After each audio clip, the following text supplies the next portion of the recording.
கொல்லங்கோடு நகராட்சி மக்களுக்கு எனது அன்பான வணக்கங்கள். மக்களே, மீண்டும் இந்த காணொலி மூலம் உங்களை சந்திப்பதில் மிக மகிழ்ச்சி. ஆனால் இந்த ரோடோட நிலைமையை பாருங்கள். இந்த காணொலியில் நீங்கள் பார்க்கக்கூடிய ரோடோட நிலைமையை பாருங்கள், நீங்களே வருத்தப்படுவீங்க. ஸோ இது எந்த ரோடுன்னு உங்களுக்கு தெரியுதா? பழைய உச்சக்கடையிலிருந்து கன்னியாகுமரி வரைக்கும் போகக்கூடிய நெடுஞ்சாலை NH 179. ஓகே, இந்த சாலையை தான் நீங்கள் பார்க்குறீங்க. எப்படி இந்த சாலையை சேதப்படுத்தும் விதமாக நகராட்சி நிர்வாகம் திட்டமிட்டு செயல்படுதுன்னு பாருங்கள். ஸோ இந்த காணொலியோட நோக்கம் வேறு எதுவுமே இல்லை, நகராட்சி நிர்வாகத்துடைய முட்டாள்தனமான நடவடிக்கைகளை சுட்டி காட்டுறது மட்டும்தான். நீங்கள் பாருங்கள், மக்கள்னால் ரெண்டு பக்கமும் பேசுகிறாங்க. ஓகே, ஸோ அதனால் நீங்களும் உங்களோட கருத்துக்களை சொல்லுங்கள். ஓகே, ஸோ இது எது சரி எது தப்புன்னு சொல்லுங்கள். எப்படிப்பட்ட நடவடிக்கையை நகராட்சி நிர்வாகம் எடுக்கணும் அப்படின்னு நீங்களே சொல்லுங்கள். நமக்காக நம்ம நகராட்சி நிர்வாகம் எப்படிப்பட்ட நடவடிக்கைகளை எடுக்கணும்னு நீங்களே பார்த்து சொல்லுங்கள். ஓகே, அதுக்காக தான் இந்த காணொலி. ஸோ ஒன்றும் இல்லைங்க, என்ன பண்ணுறாருன்னா, ஒருத்தர் குடிநீர் குழாய் இணைப்பு வேணுமென்ட்டு விண்ணப்பிக்கிறாரு. அவருக்கு அவரோட விண்ணப்பத்தை பரிசீலித்து நகராட்சி நிர்வாகம் எடுத்திருக்கக்கூடிய நடவடிக்கை தான் இது. அதாவது இந்த நெடுஞ்சாலையை சேதப்படுத்தி, அதாவது குறுக்கா எப்படி தோன்றாங்க பாருங்கள், குழி தோண்டி எப்படி தோன்றாங்க, இப்படி குழி தோண்டி அவருக்கு கனெக்ஷன் கொடுக்கறது தான் அவங்களோட திட்டம். ஸோ மக்கள் நம்மளோட தேவைகளுக்காக, அது குடிநீர் குழாய் இணைப்புங்கிறது எல்லாருக்கும் தேவை தான். இன்றைக்கி இவருக்கு இணைப்பு தேவை வந்திருக்கு, ஒரு வாரம் தாண்டி இன்னொருத்தர் போவார் குடிநீர் குழாய் இணைப்பு கேட்டு. அப்போ எல்லாரோட வீட்டு முன்னாடி இப்படியே குறுக்க நெருக்க தோண்டிக்கிட்டு இருக்கிறதா? இது ஒரு சரியான நடவடிக்கையா இல்லை முட்டாள்தனமான நடவடிக்கையா அப்படின்னு தான் நான் கேட்குறேன். ஓகே, ஸோ அதை நீங்களே உங்களோட முடிவுக்கே நான் விடுறேன். என்னென்னா, ரெண்டு தரப்புலேயும் மக்கள் பேசுகிறாங்க.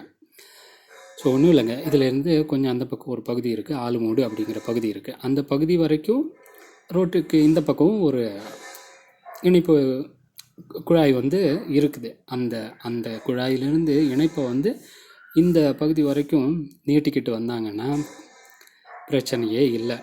நாளைக்கு இதுக்கு உட்பட்ட பகுதியில் யார் வேணாலும் கனெக்ஷனுக்கு போனாங்கன்னா அவங்களுக்கு உடனடியாக கனெக்ஷனை கொடுத்து நகராட்சி நல்ல விதமாக உதவலாம். ஆனால் இந்த நகராட்சி என்ன பண்ணுது பாருங்கள். ஸோ ரோடை இப்போ நமக்கு சாலை வசதி நல்லா இருக்கணும்னு நம்ம தான் விரும்புகிறோம். அப்போ இந்த சாலையை இப்படி சேதப்படுத்தலாமா? ஸோ இந்த மாதிரி நடவடிக்கையை தானே திரும்ப எடுப்பாங்க. பக்கத்து வீட்டுக்காரர் நாளைக்கு கனெக்ஷனுக்கு போகிறாருன்னா அது மாதிரி அவர் வீடு முன்னாடி இப்படி நெடுஞ்சாலையை இப்படி தோண்டிக்கிட்டு இருப்பாங்க. ஸோ இந்த நடவடிக்கை தப்புன்னு தெரிகிறனால தான் இந்த காணொலியில் பதிவிடுறேன். ஸோ எனக்கு அது தப்புன்னு படுது, நான் உங்கள்கிட்ட சொல்கிறேன். நீங்கள் உங்களோட பார்வைப்படி இது சரியா தப்பா அப்படின்னு தெளிவாக சொல்லுங்கள். ஓகே, எதாச்சியாக தான் இந்த பகுதிக்கு போகிறேன், அந்த டைமில் இந்த மாதிரி நடக்குது, என்ன பண்ணுறீங்க, எதுக்காக தோன்றீங்கன்னு கேட்குறேன். இந்த மாதிரி குடிநீர் குழாய் இணைப்புக்காக தோன்றோம், எல்லா பெர்மிஷனும் நாங்கள் வாங்கிட்டோம் அப்படின்ட்டு சொல்லிக்கிட்டு தோண்டிக்கிட்டு இருக்காங்க. ஸோ நானும் இதை பற்றி தான் இந்த காணொலி. ஓகே, ஸோ இது உங்களோட பார்வைக்கு தான் நான் வைக்கிறேன். எந்த மாதிரி நீங்கள் முடிவை சொல்கிறீங்க? சாலைக்கு இந்த பக்கத்தில் எல்லாருக்கும் ஃப்யூச்சரில் உதவுற மாதிரி ஒரு இணைப்பை நீட்டிக்கிட்டு வர்றது சரியான திட்டமாக, இல்லை வீட்டு முன்னாடி எல்லாம் நெடுஞ்சாலையை இப்படி குறுக்காக தோண்டி நெடுஞ்சாலை வழியாக பயணம் பண்ணக்கூடிய எல்லாரையும் தொந்தரவும் பண்ணி அந்த சாலையும் நாசப்படுத்தி போகிறது சரியான ஒரு திட்டமிடலாம்?